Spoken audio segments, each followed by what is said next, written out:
Welcome back to the Chess Story series, everyone. And today I am going to cheat a little and show you not a Grandmaster game, but a game of mine. And I don't like to show my games, but this one happened to be extra instructive and fairly short, so I think you'll enjoy it. And here we are playing against an FM by the name of Campbell Brett. So we are playing in the Toronto International Tournament a while ago, like 2011.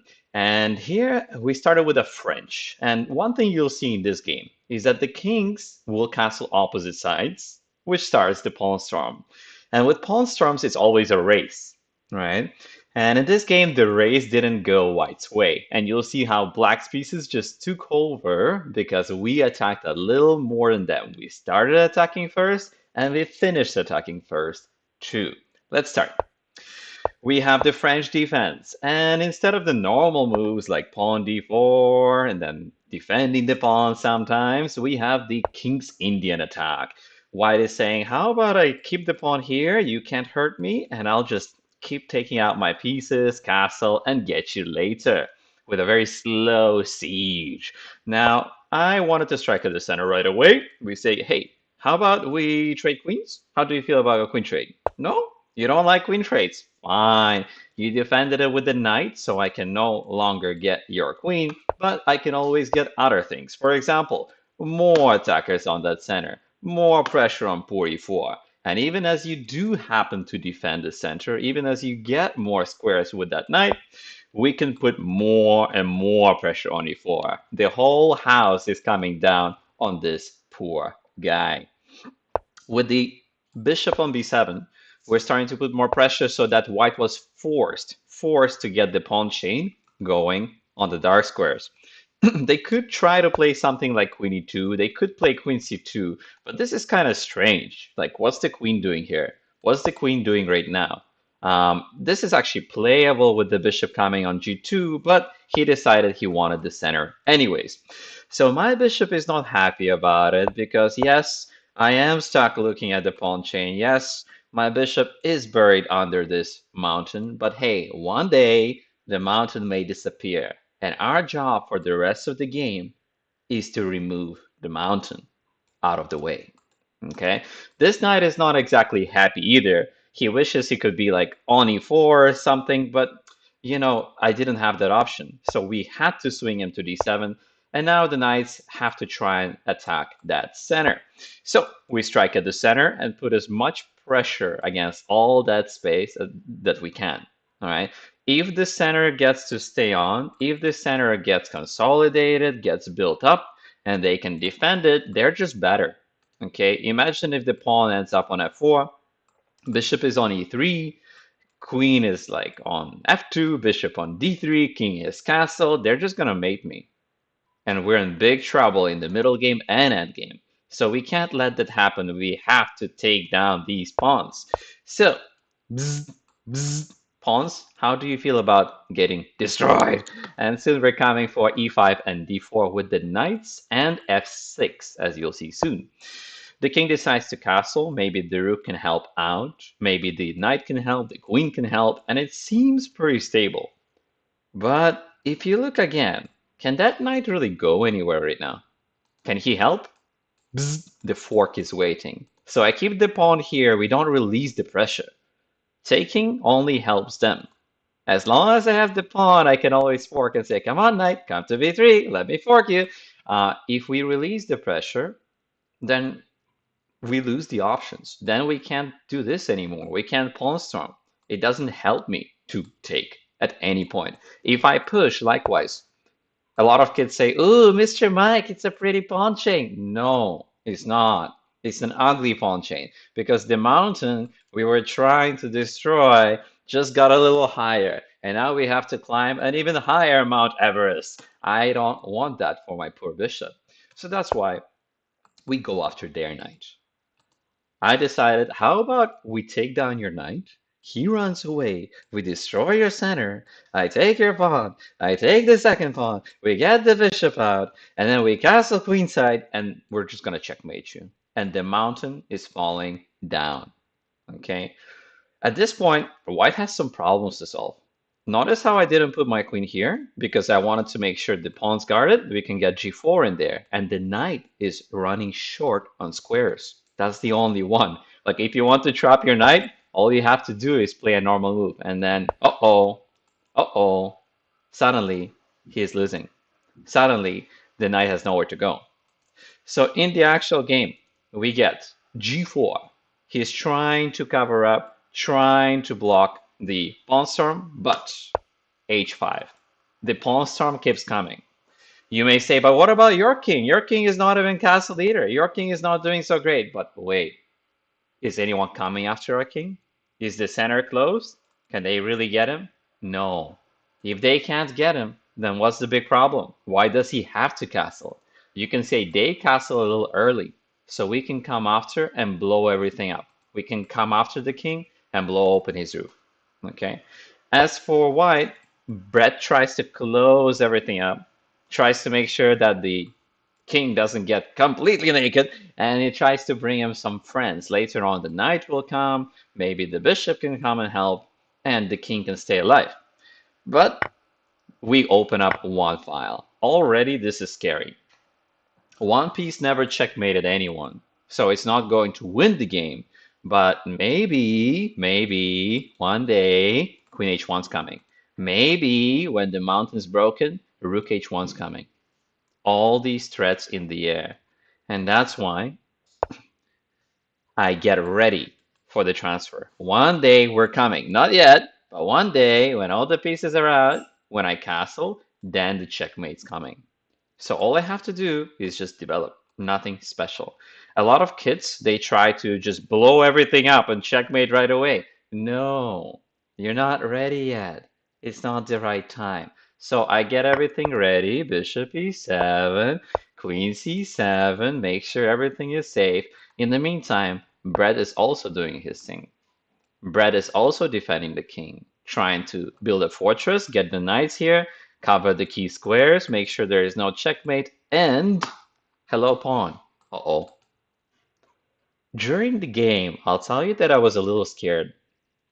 I thought, what if they're gonna come and take the second time, maybe play a 4, bring that knight here, lock everything up, and do I really want to castle? Because let's say I castle right now, right? Then anytime I take this pawn, let's say the knight goes away, right? I was scared of something like takes, rook g8, f4, and then the line opens up. And I was getting scared of the king here. I said, rook c1, knight c5, b4, it's a little iffy. As it turns out, I shouldn't be so scared because the easiest way to play this is just rook g8. So not very smart of Mr. Mike, but what I played was not too bad either. After rook g8, just everything is winning. Suddenly the king is wide open and they don't have time to help the poor guy. In the actual game, we didn't castle. In the actual game, I played rook g8. I made sure that the pawn is safe. This pawn is not something we should be concerned about because even if they win the pawn, okay, what's the big deal? We're just gonna mate them on the file they just opened. So this is actually a bit of a silly move, you could say. Don't defend such pawns. You don't need to. The rook is doing a great job, so that was definitely a mistake on my part. Not what I would play today. And after that, they got time to bring out the bishop. They're dreaming about b4. And if I was white, I'd probably just throw in b4 like very soon as I could. Because black already started the pawn storm. Black is already going through with the pawn storm. As for white, little late for that. And anytime they play c4, they're only helping bring down the mountain. The only move that makes sense is b4, maybe trade off the pawn, b5, and open the c file. Let's see how it worked in the game. In the game, I just castled, and another slow move. Another move they don't have time for. Probably knight g3 is better, b4 is better, almost anything is better because that doesn't really help white, right? The pawn storm doesn't get faster with bishop b5, it gets slower. Okay, now it's time to bring down the mountain. We have to unleash the bishops because the rooks will not be enough. We need more. So let's see how this game ended. First, I get everything in line, all the pieces of the party, and when everyone's in the party, time to blast things up, blast things open. First, Ngf3. They're trying to help the king, trying to get this guy somewhere useful, and at the same time, helping the king with some more cover. Maybe the queen can come in and help the king on g2, but not so easy. At this point, we have to stop and think. Let me ask you guys, what would you do if you were attacking? Would you try and bring the rook to the h file? But it's not so easy, because then they can actually take on g5 in some cases. Would you try to play f6? But think about which piece takes back. So I'm going to give you 3 seconds. What would you play here? You can pause the video and figure out how you would attack. Okay? 3, 2, 1. If you said f6, you're right. We do want to break open the mountain. The only way to do that is with f6, getting these pawns rolling, pushing the mountain up. But as we do that, it wasn't easy to see which way to capture back. If I took with the knight, it can get a little messy. They can take, defend this pawn. I wasn't so sure. If I took with the bishop, we could do that, but then rook takes e6 is a problem. The knight may be hanging there. It's not comfy, and we haven't even opened up the highway. So if we take with the rook, bishop takes may be a problem, and it gets very complicated after rook takes knight. There are a bunch of things there, like at the end, this pawn falls, and this is just tactics, pure tactics. So we could go for that, but we want to keep things clear. You know, if the position's already good for us, how can we make it as easy as possible? Instead of going for all these tactics or bishop takes that I didn't want to look at, I just said, hey, 2 snipers on your house. Fisher's bishops come to life. And Fisher's bishops will destroy anyone in their way. Okay. At this point, white is already panicking because I can take this pawn later, but how will they defend the knight, the pawn? We're coming for it later, right? And the king. There are more and more attackers on the guy. Plus, I have e5 in mind. The reason for the bishop here is actually to cover e5, to get the mountain rolling, and to free the buried bishop. Okay. In the game, Brett tried to hold on, tried to hold back the rooks, but they're coming anyways. After trading, here come the tactics. He decided to get greedy and take. Otherwise, we'd have rook f8. We can go to the h file. Almost anything works. Bishop f4 with getting the g pawn as an idea. All is good. But in the game, he decided to get greedy, which is where the game started to end. Because all I have to do is bring the other bishop out, and the attack is too much, overwhelming. We get him open with e5. Finally, it's time to remove the target. The poor pawn wasn't doing great. He was a backwards pawn, but no more. Suddenly, it's a hero. It went from 0 to hero. And with the pawn coming here, either the center falls or the bishop activates. Okay. In the game, Brett chose to help me out and activate the bishop, which is just deadly for the king. These guys are discoordinated, right? There's a weird rook here, weird bishop, queen's not sure what it's up to, knight's in the way of the fire, in the way of the tanks, all over the place. They're not pawn storming. My king is totally safe, no one nearby. Whereas their king, broken roof, open file, open highways, and open diagonals coming. All we need to do is just find the right tactics. So here I'm going to show you the finishing blow. Boom. They want us to run away. And if we run away, maybe they can try and seal this up. Maybe they can, hold the pawn somehow. I'm not sure how, but maybe there are some tricks holding this in place. But in the end, I just decided, boom, let's destroy.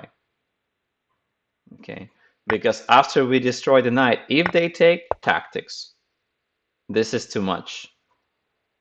Okay. The bishop's coming, this guy's coming. I think there are some very nice lines with this, although I have to watch out for tricks. There may be some tricks even here, but this should be winning. We can collect this guy first, then open up the bishop, then bring in the queen, and this is almost mate. It's mate on the horizon. Okay, so he didn't want to go for that. He chose to take the knight instead, which didn't really help either. First, we take the pawn. Bishops are finally open. Rooks are where they belong. You can say, why not go for the rook? Bzz, bzz, and finally, bzz, mate. Nice diagonal action. Our attack got there first. Our pieces were working better together. They all had a common purpose. Whereas these guys, I don't know. What is he doing? I don't know. Don't ask me. So in the actual game, we ended with bishop a6, trying for some desperate tricks, trying to get my bishop away so he can take my rook. But we have mate. Okay. You can pause for 2 seconds and see if you can find it. It's a very nice tactic as well. With all these pieces coming, take your time and try to find the mate. 1, 2. All right. If you said bishop d4, this is the right tactic. Good job. Okay. We blast open the diagonal for the queen. Clearance of the queen to get her involved. Because after pawn takes, staircase, mate, cometh. Thank you very much. And if you don't take, that's not going to help either, because I think we can just get the rook in there. Rook comes in, queen comes in, mate. Good game.